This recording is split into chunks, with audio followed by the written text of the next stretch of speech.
সব ধরনের আশঙ্কা উড়িয়ে দিয়ে অনুষ্ঠিত হতে যাচ্ছে ত্রয়োদশ জাতীয় সংসদ নির্বাচন। এবারের নির্বাচনের নিরাপত্তার জন্য অতি ঝুঁকিপূর্ণ কেন্দ্রে ৩ জন, ঝুঁকিপূর্ণ কেন্দ্রে ২ জন এবং সাধারণ কেন্দ্রে ১ জন করে পুলিশ সদস্য দায়িত্ব পালন করবে। বডি অন ক্যামেরায় ধারণকৃত দৃশ্য দেখে নেওয়া হবে তাৎক্ষণিক ব্যবস্থা। অন্যদিকে সার্বক্ষণিক মনিটরিং করা হবে সোশ্যাল মিডিয়ার মাধ্যমে।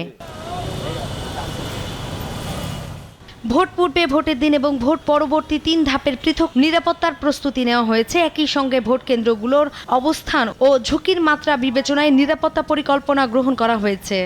নির্বাচনী এলাকায় সার্বিক শান্তি শৃঙ্খলা বজায় রাখা ও ভোট কেন্দ্রের অভ্যন্তরে শান্তি শৃঙ্খলা বিধান এবং ভোট গ্রহণের জন্য প্রয়োজনীয় নিরাপত্তা নিশ্চিত করা।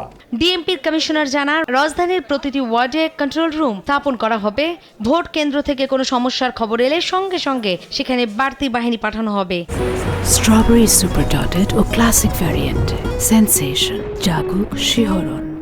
ঊর্ধ্বতন কর্মকর্তাদের সরাসরি নেতৃত্বে থাকা এইসব ফোর্স প্রয়োজনে দ্রুত যে কোনো স্থানে মোতায়েন করা হবে। ইসি বলছে, আইন শৃঙ্খলা রক্ষায় পূর্ণ মনোযোগ দিতে সংশ্লিষ্ট বাহিনীগুলোকে কঠোর ব্যবস্থা নেওয়ার নির্দেশ দেওয়া হয়েছে। নির্বাচনের কাজে আইন শৃঙ্খলা বাহিনীর সদস্য হিসেবে পরিচিত হবেন এবং তারা সমস্ত মাঠে থাকবেন এবং সমস্ত দেশব্যাপী তাদের বিচরণ থাকবে। এর সাথে পুলিশ নর্মাল যেগুলো বাহিনী সাধারণত যেমন পুলিশ, আনসার, বিজিপি তাদের পাশাপাশি তারাও থাকবে। কাজে আমরা আশা করি যে আইন শৃঙ্খলা পরিবেশ অনেক ভালো হবে, আরও ভালো হবে। নির্বাচন শান্তিপূর্ণ ও উৎসব মুখর হবে বলেও মন্তব্য করেন তিনি।